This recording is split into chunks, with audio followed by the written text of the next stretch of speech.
Hello and thanks for stopping by. This is Where in Time is Carmen Sandiego for the NES, released by Broderbund in 1991.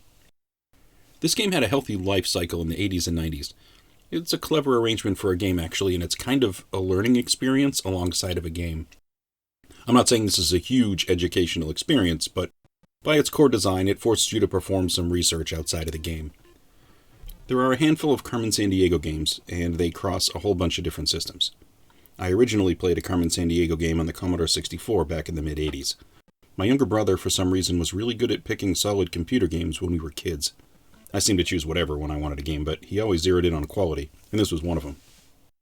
This game usually ships in a very large box, because it needs to contain a research manual. It actually contains the new American Desk Encyclopedia. This is basically a 2-inch thick book with like 1,200 pages filled with information. It's a bona fide, straight-up encyclopedia.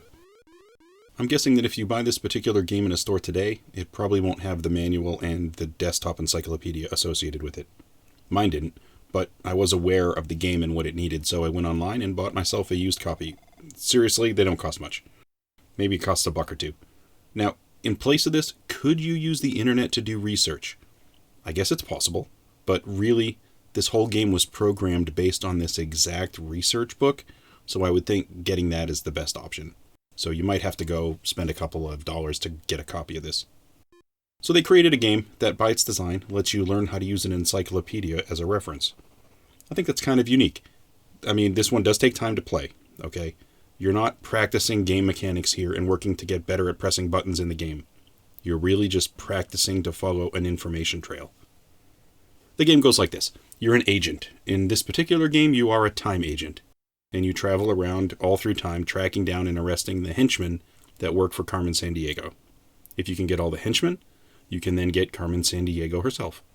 She is apparently running through time, stealing artifacts, and your job is to stop this and catch her.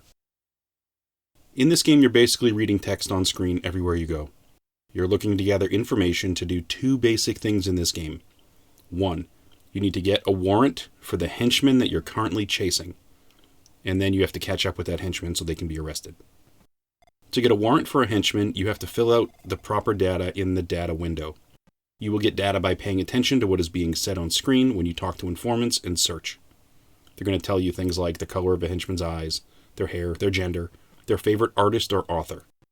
If you get enough information, you can get a warrant. If you have a warrant, and then you can find the henchman at the end of jumping through time, they will get arrested. Then you just go after another one. The interface is simple enough. The upper left shows an image of wherever you happen to be. That's really all it's there for. It's just there for a background.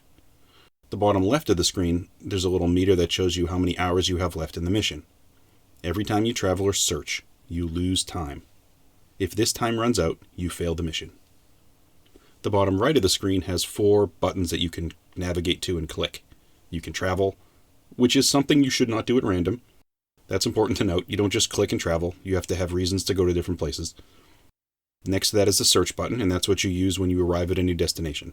If you click search, you're going to be presented with some options. You can talk to a witness, you can talk to an informant, or you can click scanner to scan the area. Here is a trick to the game. Every time you click one of these options, 2 specific things will happen. 1, you're going to be given some type of information on screen. And 2, you lose time off your time meter at the bottom left.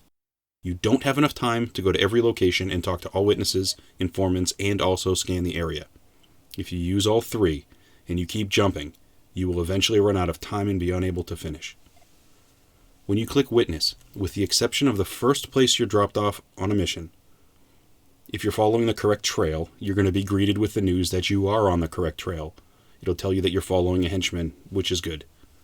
At that point, you're also going to be given some sort of piece of information. This information, you need to figure out 2 things. Is the information there to tell you about the next destination, or is this information to help you identify the henchman so you can get a warrant? For instance, if in this text somebody drops the word she, well, you now know the gender. That's 1 piece of information. Great. Also, you can click informant. If you do, you might get a piece of information on the henchman, or you might get another piece of data to indicate the destination, but here's the thing. If you click witness, then you click informant, which you're going to do from time to time, you could get 2 pieces of information that point you to the same destination. This means you've just wasted time. How do you know if you should keep searching?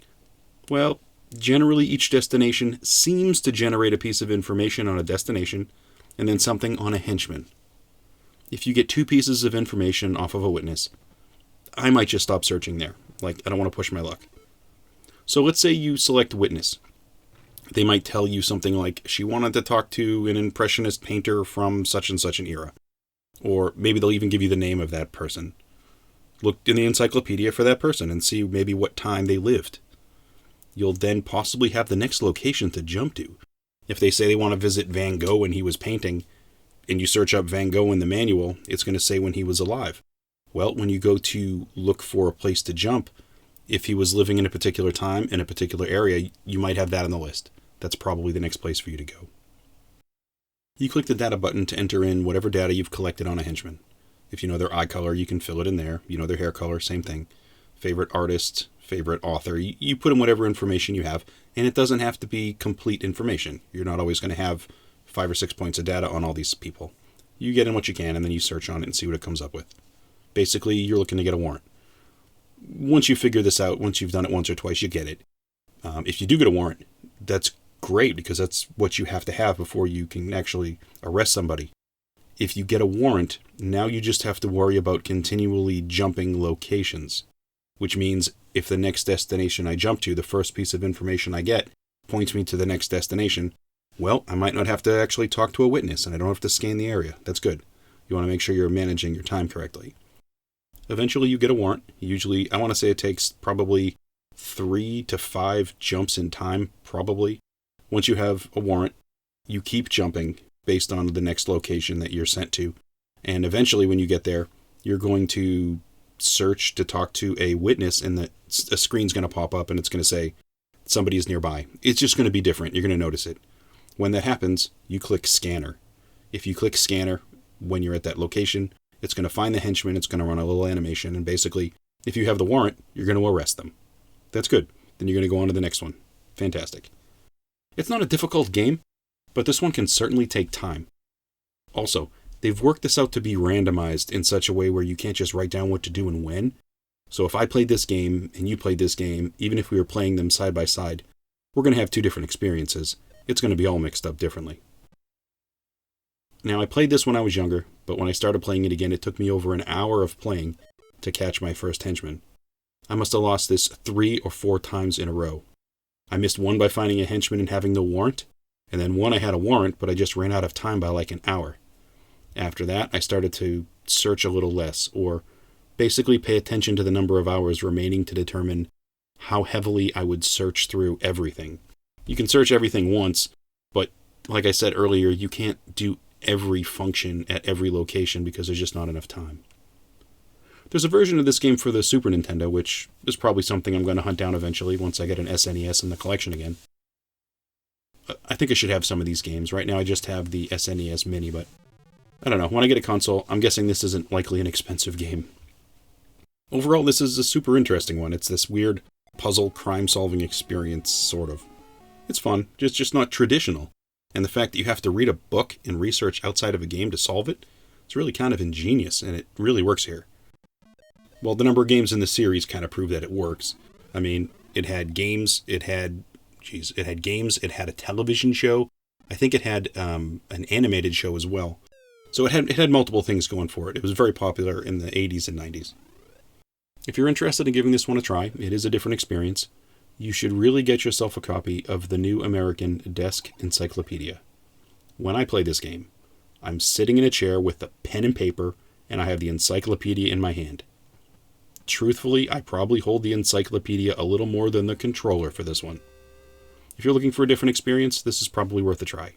It's unique, and I'm definitely a fan. Well, that's all I have today for Where in Time is Carmen Sandiego for the NES. Thanks for stopping by to give this one a look, and I'll catch you on another video.